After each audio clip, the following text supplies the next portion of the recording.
નમસ્કાર મિત્રો, આજે સૌથી મોટા અગત્યના તમામ મિત્રો માટે સમાચાર। આજે 14 મોટા સમાચાર દરેક મિત્રો માટે ખૂબ અગત્યના રહેવાના છે। આજથી વરાપ નીકળશે ખેડૂતો માટે પરેશ ગોસ્વામીની રાહતભરી મોટી આગાહી। આજે જગન્નાથ ભગવાનની રથયાત્રા જાણી લ્યો। બજેટની તારીખ નક્કી થઈ ગઈ। નાણામંત્રીની મોટી જાહેરાત। લાયસન્સ બનાવવાનો નવો નિયમ, ખુશ ખબર આવી ગઈ। ખેડૂતો માટે અમિત શાહની મોટી જાહેરાત। પીએમ કિસાન હવે 8,000 રૂપિયાનો હપ્તો, મોટી જાહેરાત। જીરું બનશે સોનું, મોટી જાહેરાત। ટીવી, ફ્રીજ, મોબાઈલ બધું જ સસ્તું, મોટી ખુશખબર। પશુપાલકો માટે મોટી જાહેરાત। ખેડૂતોને 20,000 રૂપિયાની સહાય વગેરે તમામ સમાચાર આજના વિડીયોમાં જાણીશું। તો મિત્રો, સૌથી પહેલા તમામ મિત્રો માટે આજે સૌથી મોટા અગત્યના સમાચાર। આજે રથયાત્રા 2024નો પ્રારંભ થઈ ગયો છે। આજે અષાઢી બીજના દિવસે અમદાવાદમાં ભગવાન જગન્નાથની 147મી રથયાત્રા યોજાવા જઈ રહી છે, જેને લઈને તમામ તૈયારીઓ પૂરી કરી લેવામાં આવી છે। જમાલપુરના જગન્નાથ મંદિરમાં ભગવાન જગન્નાથજીને વહાલથી વધાવવા ભક્તો આતુર બન્યા। વહેલી સવારથી જ ભગવાનના દર્શન માટે ભક્તોનું ઘોડાપુર ઉમટ્યું। રાજ્યના મુખ્યમંત્રી દ્વારા એટલે કે ભૂપેન્દ્ર પટેલ દ્વારા જગન્નાથ ભગવાનની નગર યાત્રાને સાફ કરવામાં આવે છે, એટલે આગળ રસ્તો સાફ આપણા મુખ્યમંત્રી દ્વારા કરવામાં આવે। તો આજે રથયાત્રાની શરૂઆત થઈ ગઈ, ત્યારે પરેશ ગોસ્વામી દ્વારા ખેડૂતોને મોટી રાહતના સમાચાર આપી દીધા છે। આજથી વરાપ નીકળશે ખેડૂતો માટે ખુશખબર। હવામાન નિષ્ણાંત પરેશ ગોસ્વામીએ જણાવી દીધું કે સૌરાષ્ટ્ર, કચ્છ અને ઉત્તર ગુજરાતના મોટા ભાગના વિસ્તારો એવા છે જ્યાં વરસાદ પડ્યા પછી ખેડૂતોને વાવણી કરવાનો સમય મળ્યો નથી, ત્યારે આજથી સૌરાષ્ટ્ર, કચ્છ અને ઉત્તર ગુજરાતના ભાગોમાં ઝાપટાઓનો દોર થંભી જશે। મોટા ભાગના વિસ્તારોમાં તડકો પણ નીકળશે, મોટી આગાહી કરવામાં આવી છે। અમુક એવી જગ્યા હશે જ્યાં છૂટા છવાયા વરસાદ પડશે, અપવાદવાળા વિસ્તારો છે, પરંતુ મોટા ભાગના વિસ્તારોમાં આજે તડકો નીકળશે। આ મોટી આગાહી, વરાપ નીકળવાની આગાહી, ખેડૂતો માટે વાવણી કરવાનો સમય, વાવણીને લઈને મોટી આગાહી કરવામાં આવ્યા છે। ત્યાર પછીના મિત્રો, દેશનું બજેટ તારીખ નક્કી થઈ ગઈ। નાણામંત્રી નિર્મલા સીતારમણ 23 જુલાઈના રોજ દેશનું બજેટ રજૂ કરવાના છે, ત્યારે કેન્દ્રીય સંસદીય કાર્ય મંત્રી કિરણ રિજિજુએ સોશિયલ મીડિયા ઉપર આ માહિતી આપી છે। તો 23 તારીખે આપણા દેશનું બજેટ રજૂ થવાનું છે। આ બજેટની અંદર મહિલાઓ, ખેડૂતો તમામ માટે મોટા મોટા નિર્ણયો લેવામાં આવવાના છે। ખેડૂતો માટે પણ ખૂબ સારું બજેટ આ વખતે રજૂ થવાનું છે। 23 જુલાઈના રોજ દેશનું બજેટ રજૂ થશે। ત્યાર પછીના મિત્રો, ખેડૂતો માટે મોટી જાહેરાત અમિત શાહ દ્વારા કરી દેવામાં આવી છે। અમિત શાહ ગઈકાલે ગુજરાતની અંદર આવ્યા હતા, ત્યારે ખેડૂતો માટે મોટી જાહેરાત કરી છે કે સહકારિતા માધ્યમથી ભારત સરકારે મકાઈની ખેતી કરતા ખેડૂતો પણ સમૃદ્ધ થાય તે માટે મહત્વનો નિર્ણય લેવામાં આવ્યો છે। મકાઈના ખેડૂતોને તેમની ઉપજના યોગ્ય ભાવ મળે તે માટે કોઓપરેટિવ સંસ્થાઓના માધ્યમથી મકાઈની એમએસપી એટલે ટેકાના ભાવે ખરીદી કરવામાં આવશે અને તેમાંથી પેટ્રોલમાં મિશ્રણ માટે ઇથેનોલનું નિર્માણ કરવામાં આવશે। તો ખેડૂતો માટે ખુશખબરી, મકાઈની ટેકાના ભાવે ખરીદી થવાની છે અને આની સાથે સાથે અનેક મુખ્ય 4 પ્રકારની દાળની પણ ટેકાના ભાવે ખરીદી કરવામાં આવશે। તો મકાઈના ખેડૂતો માટે અમિત શાહ દ્વારા મોટી ખુશખબર। ત્યાર પછી મિત્રો, અત્યાર સુધીના સૌથી મોટા સમાચાર। હવે લર્નિંગ લાયસન્સ બનાવવા માટે મોટા રાહતના સમાચાર, મોટી ખુશખબરી ભર્યા સમાચાર।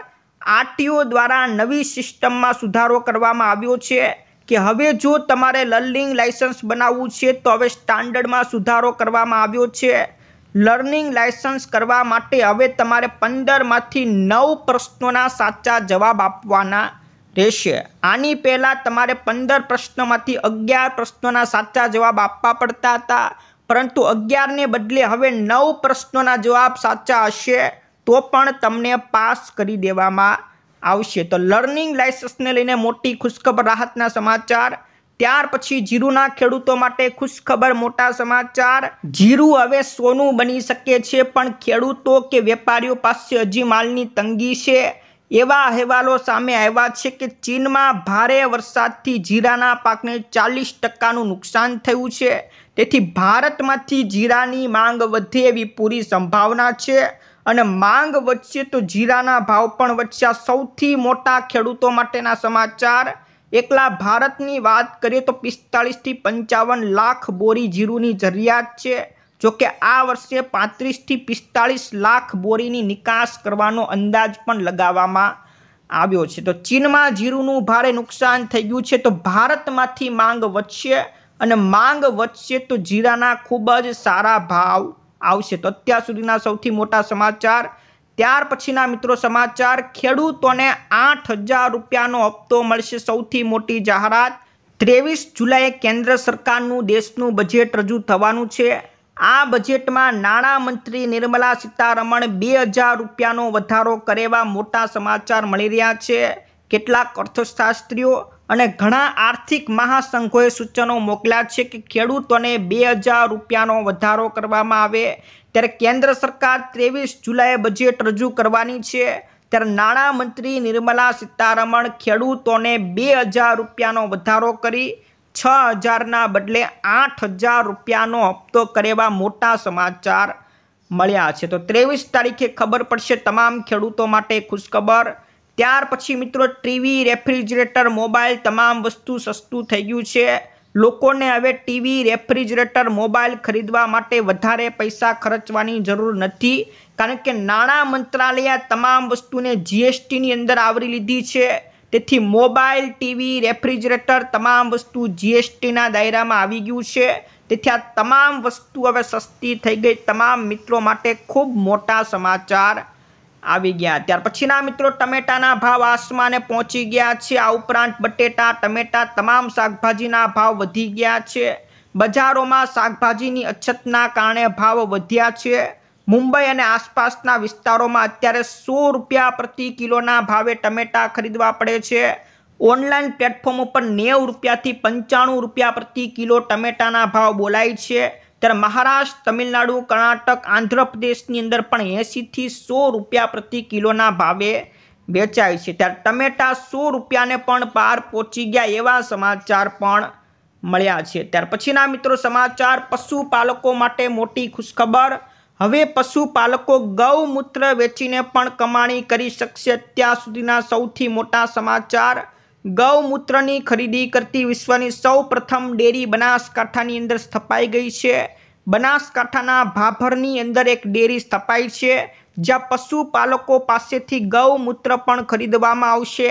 કેટલા ભાવે ખરીદવામાં આવશે તો ખેડૂતો અને પશુપાલકો પાસેથી લીટર દીઠ 5 રૂપિયાના ભાવે ગૌમૂત્રની ખરીદી કરવામાં આવશે। તો ખેડૂતો માટે આ ખૂબ મોટા સમાચાર। જો ખેડૂતો પાસે ખાલી માત્ર એક જ ગાય હોય તો પણ મહિને 1,500 રૂપિયા ખેડૂતો ગૌમૂત્ર વેચીને કમાઈ શકશે। ખેડૂતો માટેની આ સૌથી મોટી પહેલ માનવામાં આવે છે। તો પશુપાલકો માટેની ખુશખબર। ત્યાર પછી કૃષિ મંત્રી દ્વારા મોટી જાહેરાત કરવામાં આવી છે। ખેડૂતોને હવે 20,000 રૂપિયા પ્રતિ હેક્ટરની સહાય કરવામાં આવશે। કૃષિ મંત્રી રાઘવજી પટેલ દ્વારા મોટી જાહેરાત કરવામાં આવી છે કે જે ખેડૂતો શાકભાજીની પ્રાકૃતિક ખેતી કરતા હોય, ઓર્ગેનિક ખેતી કરતા હોય એવા ખેડૂતોને 20,000 રૂપિયા પ્રતિ હેક્ટરની સહાય કરવામાં આવશે। તો પ્રાકૃતિક ખેતીને પ્રોત્સાહન આપવા માટે જે ખેડૂતો શાકભાજીની પ્રાકૃતિક ખેતી કરતા હશે એને 20,000 રૂપિયા પ્રતિ હેક્ટરે સહાય કરવામાં આવશે। અને આ માટે બજેટમાં 1,000 લાખ રૂપિયાની રકમ પણ પાસ કરવામાં આવી છે। તો ખેડૂતો માટેની કૃષિ મંત્રી દ્વારા મોટી જાહેરાત। ત્યાર પછી આધાર કાર્ડને લઈને મોટી જાહેરાત કરવામાં આવી છે। હવે મફત આધાર કાર્ડમાં સુધારો કરાવવા માટે 14 સપ્ટેમ્બર 2024 સુધી તારીખ લંબાવી છે। આ પહેલા 14 જૂન 2024 છેલ્લી તારીખ હતી, પરંતુ હવે 3 મહિના લંબાવીને 14 સપ્ટેમ્બર 2024 સુધી કરવામાં આવી છે। તો આધાર કાર્ડમાં સુધારો કરવો હોય તો 14 સપ્ટેમ્બર સુધી તમે મફતમાં અપડેટ કરાવી શકશો। ત્યાર પછીના મિત્રો સમાચાર। વીજ પોલને લઈને ડબલ વળતર મળશે ખેડૂતો, જમીન માલિકો માટે મોટા સમાચાર। હવે નવા ધારાધોરણો નક્કી કરવામાં આવ્યા છે, જેમાં જમીન માલિકોને ટાવર બેઝ એરિયા માટે જમીનની જે કિંમત હોય એના 200% વળતર આપવામાં આવશે। અગાઉ એનું વળતર 80% મળતું હતું, પરંતુ હવે 200% વળતર મળશે. વીજપોલ માટે હવે ડબલ વળતર આપવામાં આવશે. તમામ જમીન માલિકો અને ખેડૂતો માટે ખુશીના સમાચાર કહી શકાય. તો મિત્રો આ હતા આજના મુખ્ય સમાચાર. આજના સમાચાર દરેક મિત્રો માટે ખૂબ અગત્યના રહ્યા છે, ખૂબ કામના લાગ્યા છે. તો મિત્રો આ વિડીયો ગમ્યો હોય તો વિડીયોને લાઈક કરી દેજો. તમારા મિત્રોને ફેસબુક ગ્રુપમાં, વોટ્સઅપ ગ્રુપમાં અત્યારે મોકલી દેજો.